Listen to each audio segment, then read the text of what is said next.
Christine V. This one goes out to you, you yummy mummy. She's got a snoring kid who's raising hell.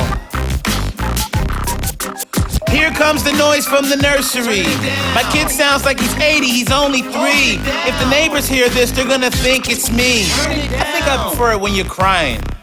So before the ringing in my ears turns to tinnitus, ask yourself, noisy nipper, can you do this?